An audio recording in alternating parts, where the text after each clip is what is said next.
আমি স্বামী বিবেকানন্দের এমন কয়েকটি অমূল্য বাণী আপনাদের সামনে তুলে ধরতে চলেছি, যে বাণীগুলির দ্বারা আমরা আমাদের মনের জোরকে কীভাবে বাড়াতে পারি, আমরা আমাদের মনোভাবকে কীভাবে কন্ট্রোল করতে পারি, কীভাবে পজিটিভ থাকতে পারি অলওয়েজ, কীভাবে মনের জোরকে বাড়িয়ে আমরা পজিটিভ ওয়েতে কাজগুলি করতে পারি, তার সেরা কয়েকটি অমূল্য বাণী আপনাদের শোনাতে চলেছি।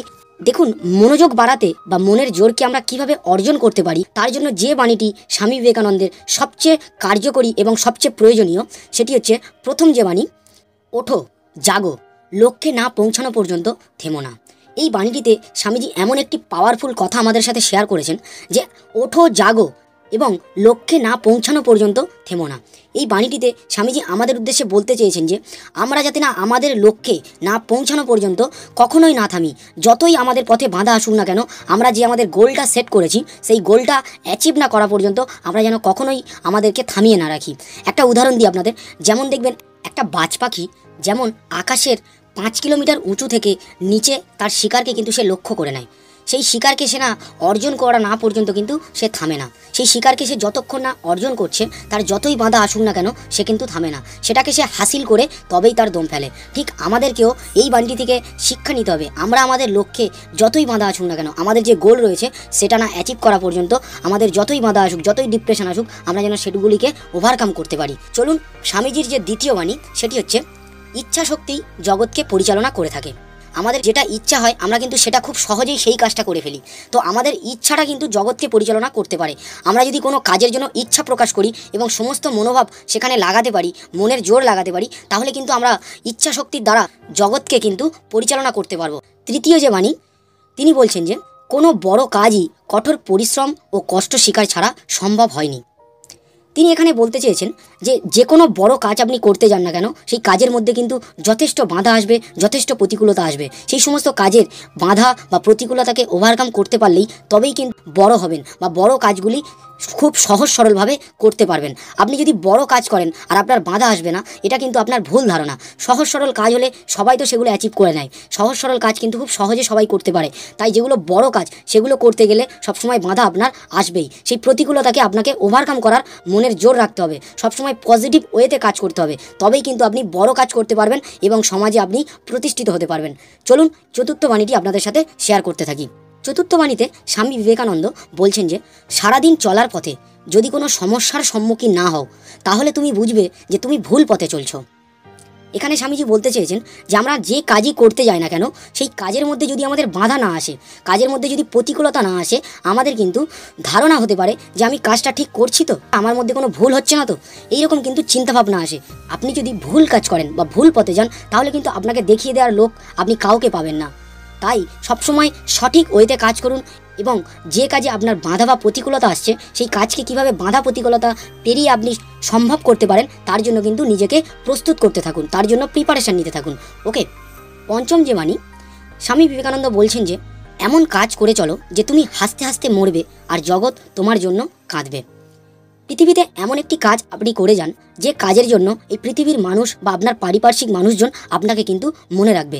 আপনি এই পৃথিবীতে এসে যদি কিছুই না করতে পারেন, তাহলে কিন্তু আপনাকে মানুষ খুব সহজেই ভুলে যাবে। তাই এমন কাজ করে যান, সেটা সেবার দ্বারা আপনার হতে পারে, আপনি কোনো বড় কিছু দান করে দিতে পারেন বা আপনি বড় কিছু প্রতিষ্ঠা করতে পারেন, মানুষের সেবা করতে পারেন। এমন একটি বড় কাজ করুন, আপনি সেটা চিন্তা করুন আপনার কি ট্যালেন্ট রয়েছে, তার ভিত্তিতেই আপনি বড় কিছু করে যাওয়ার চেষ্টা করুন, যাতে মানুষ আপনি চলে গেলেও আপনার ওই কাজের জন্য আপনাকে দিনের পর দিন মনে রাখে। এরপর স্বামীজির যে ষষ্ঠত বাণী আমি আপনাদের সাথে শেয়ার করতে চলেছি, স্বামীজি বলছেন যে আমি বিশ্বাস করি যে কেউ কিছু পাওয়ার উপযুক্ত হলে জগতের কোনো শক্তি তাকে বঞ্চিত করতে পারে না। স্বামীজি এখানে বলতে চেয়েছেন, আমি যদি এই কাজটা আমি করবই, আমার এরকম মনোভাব থাকে, আমি সেই কাজের জন্য যা যা প্রয়োজন সব কিছু করতে আমি প্রস্তুত, এরকম কাজ যদি আমি একবার বিশ্বাস নিয়ে আমার গোলটাকে সেট করে নিতে পারি, সেই কাজটার জন্য আমার যা যা প্রয়োজন, যেরকম পথ আসুক না কেন আমি সব পথ দিয়ে হেঁটে সেই কাজটাকে আমি অ্যাচিভ করব, এরকম যদি বিশ্বাস আমাদের মনের মধ্যে নিতে পারি বা সেই কাজটি আমি করেই তবে দম নেব, এরকম যদি বিশ্বাস আমি নিতে পারি, তাহলে কিন্তু সেই কাজ আমি পারবো এবং করে উঠবো। এই জন্য স্বামীজি বলেছেন যে তুমি যদি বিশ্বাস করো, তাহলে জগতের কোনো শক্তিই তোমাকে বঞ্চিত করতে পারবে না যে তুমি কাজটাকে হাসিল করতে পারবে না।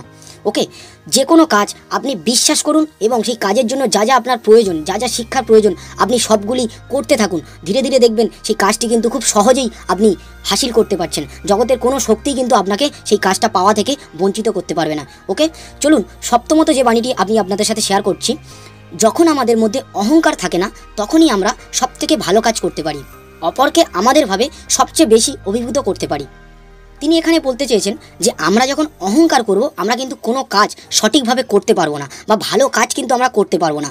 অপরকে আমাদের কাজের জন্য প্রশংসা করতে দেখব না আমরা কখনোই। আমাদের কাজের জন্য যদি আমরা প্রশংসা পেতে চাই, তাহলে অবশ্যই আমাদের ভালো কাজ করতে হবে এবং সহজ সরল মনোভাব নিয়ে করতে হবে। আপনি কিন্তু অহংকার নিয়ে কখনোই বড় কাজ করতে পারবেন না এবং কারোর কাছ থেকে প্রশংসাও পাবেন না। সবাইকে সহযোগিতা করে, সবাইকে ভালোবেসে আপনার যে কোনো বড় কাজ কিন্তু করতে হবে।